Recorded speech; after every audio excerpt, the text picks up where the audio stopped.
ಬರೀ ರೂಮರ್ಸ್ಗಳಿಂದಾನೇ ಎಕ್ಸ್ಪೆಕ್ಟೇಷನ್ಸ್ಗಳನ್ನ ಕ್ರಿಯೇಟ್ ಮಾಡಿದಂಥ combination finally confirm ಆಯಿತು.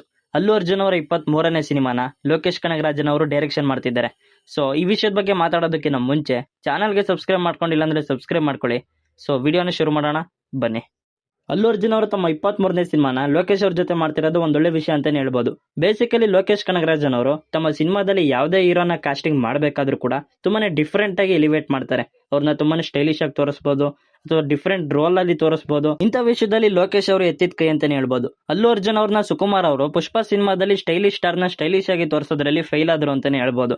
ಬಟ್ ಲೋಕೇಶ್ ಅವರು ಆತರ ಅಲ್ಲ, ಅವ್ರನ್ನ ಸ್ಟೈಲಿಶ್ ಆಗಿ ತೋರಿಸ್ತಾರೆ. ಇನ್ನು ಲೋಕೇಶ್ ಅವರ ಸಿನಿಮಾ ಅಂತಂದ್ರೆ ಏನೋ ಒಂಥರ ಎಕ್ಸ್ಪೆಕ್ಟೇಷನ್, ಆ ಸಿನಿಮಾ LCಗೆ ಬರ್ಬೋದಾ, ಬರ್ದೇನೆ ಇರ್ಬೋದಾ, ಸ್ಟೋರಿ ಯಾವ ತರ ಇರ್ಬೋದು ಅಂತ ಆ ತರ ಡೈರೆಕ್ಷನ್ ಮಾಡ್ತಾರೆ ಲೋಕೇಶ್ ಅವರು.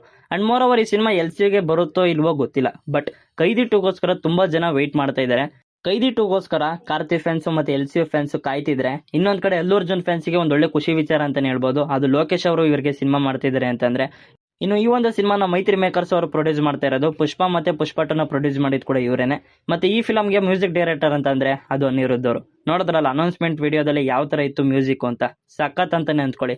ಇನ್ನು ಲೋಕೇಶ್ ಮತ್ತೆ ಅನಿರುದ್ಧ್ ಅವರ ಕಾಂಬೋದಲ್ಲಿ ಸಿನಿಮಾ ಬಂತು ಅಂತಂದ್ರೆ ಅಂದ್ಕೊಳ್ಳಿ, ಮ್ಯೂಸಿಕ್ ಮಾತ್ರ ನೆಕ್ಸ್ಟ್ ಲೆವೆಲ್ ಅಲ್ಲಿ ಇರುತ್ತೆ ಅಂತ.